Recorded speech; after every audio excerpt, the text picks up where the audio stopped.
Ebben a videóban egy Ariston Lidos hibrid készüléket fogunk karbantartani. Hát ez tulajdonképpen egy tartós teszt, mert ez 2019. 3. hó 22-én lett üzembe helyezve a készülék, és most október közepe van, de 2020-ban, tehát ez egy durván másfél éves készülék.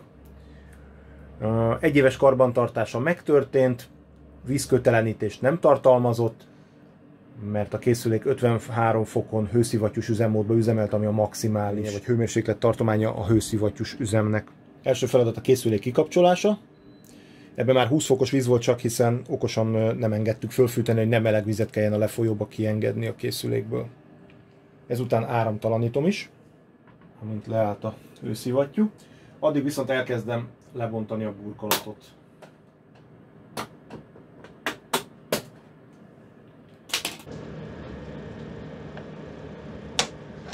Ezeket a kis füleket kell kipattintani, és már le is repült az alkatrész. Így hozzáférhető a csavar. Ez a ventilátor. Eléggé szöszös, piszkos. Ugyanezt a mutatványt a túloldalon is megismételjük. Ezeket levettük, utána itt van két csavar mindkét oldalon, alul, illetve fölül is.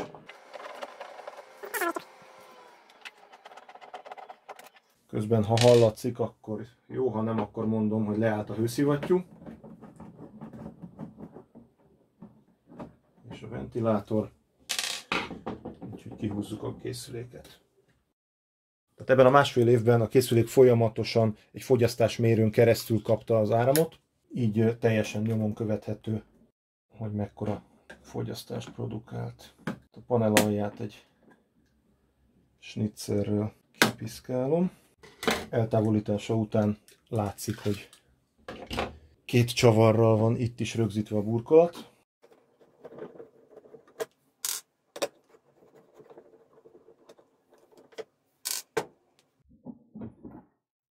Így most már be lehet venni.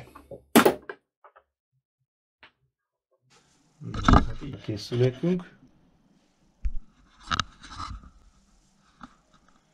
Kompresszor. Itt a vezérlőegység, a kijelzővel. Hát itt mindenféle csúnya dolgok vannak, úgyhogy erre igencsak ráfért a karbantartás. Eltávolítjuk az alsó burkolatot.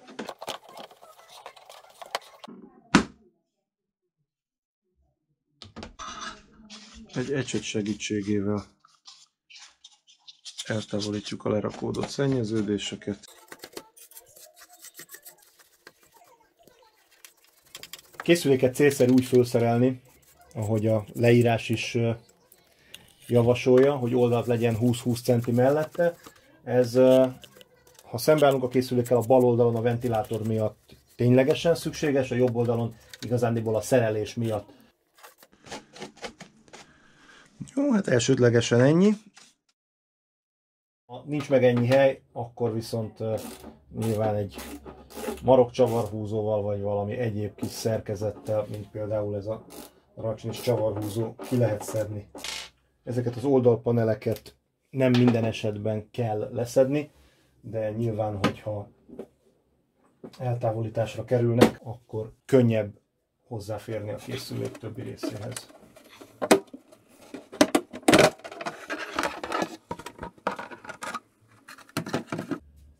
Következő feladat a víz leengedése, miután ugye elzártuk a csapokat. Van rajta egy Y-cső, ami a kondenzvizet és a biztonsági szelepből elcsöpögő vizet is elvezeti. A biztonsági szelepet is el kell távolítanunk. Itt a műanyag közbetéttel együtt indult el, nem baj, hogyha az is lekerül. Ilyenkor már elvileg folyhatna a víz, ha csapon keresztül kap levegőt, de ha nem folyik, az nem baj. Fölcsatlakoztatjuk a leeresztő slagunkat. Ez a típus nem a legkönnyebben szerelhető boiler, elég nehéz hozzáférni.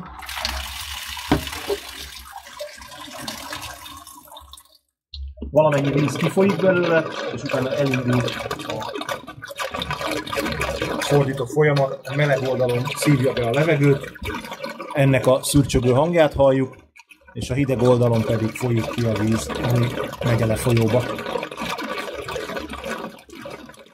Ha leengedtük a vizet, akkor ugye, ha vízköteleníteni szeretnénk a készüléket, akkor ki kell szednünk a fűtőszálat, de ahhoz, hogy a fűtőszálat ki tudjuk venni, ki kell szednünk a hőmérséklet érzékelőt, az NTC-t, amihez hát nem annyira egyszerű hozzáférni, illetve a kábele annyira rövid, hogy magát a vezérlő panel részt azt is le kell szednünk. Ezt a két csavart kicsavarva így le is tudjuk dönteni. Most azoknál a készülékeknél, ahol még eddig nem volt soha szétszedve, ott rengeteg helyen gyors kötözőzve van. Hát ezeket óvatosan el kell távolítani.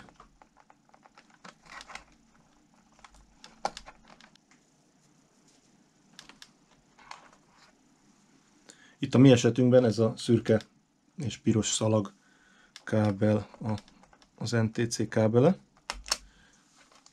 Tehát azt szabadítjuk ki. Persze, ha a gyártók egy kicsit hosszabb kábelt raktak volna a belső részre, vagy pedig oda egy csatlakozást, akkor könnyebb lenne a dolgunk, de hát ezt nem tették meg. Miután az NTC kábelét kiszabadítottuk elől, most le kell vennünk ezt a búrát.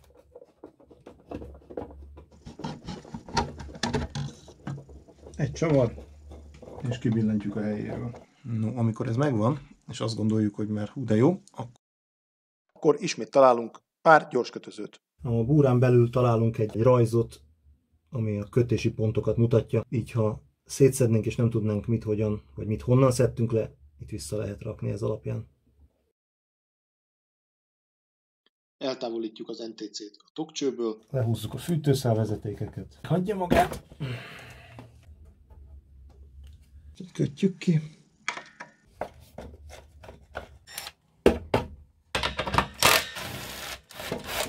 Ebből 3-at lehet lelkesen, az utolsó 2-nél azért célszerű felkészülni rá, hogy itt még bizony víz fog folyni.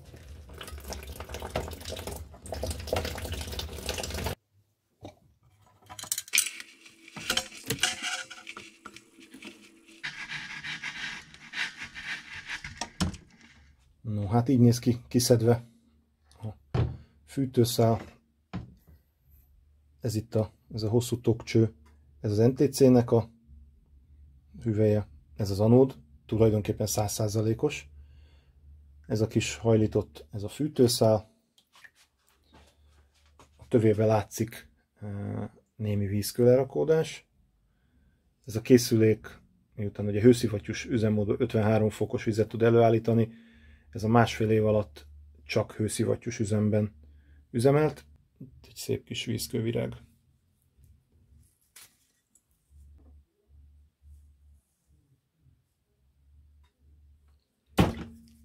Ezeket tulajdonképpen úgy csavarhúzóval, kikocogtatva, kicsit megkapargatva le lehet tisztítani.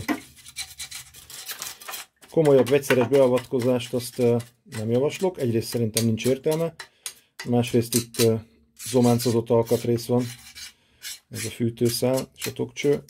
A zománcnak meg biztos nem tesz jót a legtöbb maróanyag. No, hát most egy kicsit meg van már tisztítva, ennyire szerintem elég. Nem kell ezt túlzásba vinni. Ez a mennyiségű vízkő 2 nap múlva ugyanígy visszarakódik rá, hogyha ezt még eltávolítanánk, és igyekezzük ugye minél inkább épp állapotba hagyni a szerkezetet, úgyhogy nem sikáljuk túl. A készülék tartályában egy minimális vízkő, illetve lerakódás található. Ezt eltávolítjuk belőle.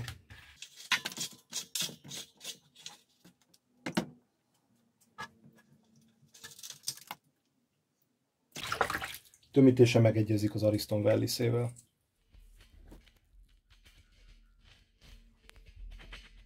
A tartály belsejében látszik a vízsugártörő, melynek feladata, hogy a beérkező hideg vizet szétporlassza, mellette pedig a boiler tetejéig fölérő meleg vízcső.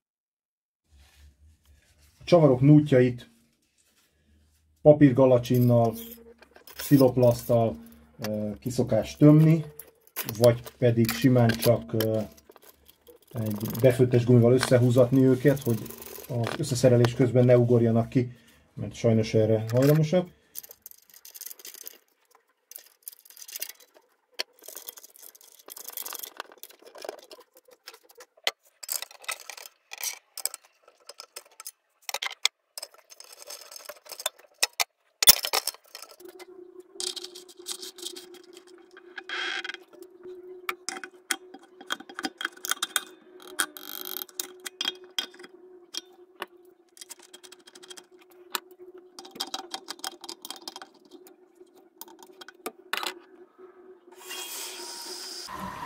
Elkezdjük tölteni a boilert. Ugye itt még talán hallatszik is, ha elveszem az ujjam, akkor fúj egyet. Ezt nyilván kellően gyorsan vissza kell rakni a helyére, mert ha megtelik a boiler, akkor itt ömleni fog a víz.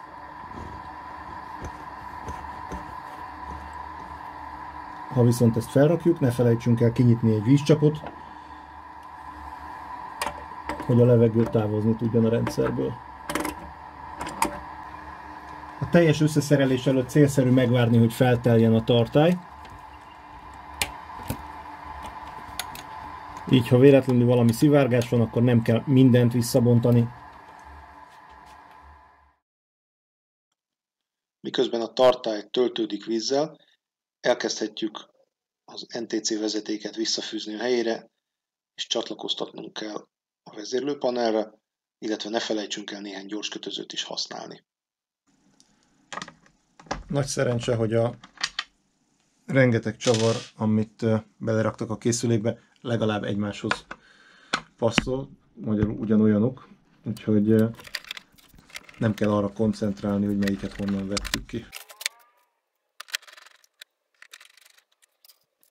Ha minden alkatrészt, csavart visszatettünk a helyére, és a készülék nem csöpög, nem szivárog, bekapcsolás után jól működik, akkor sikeresen végeztünk karbantartással.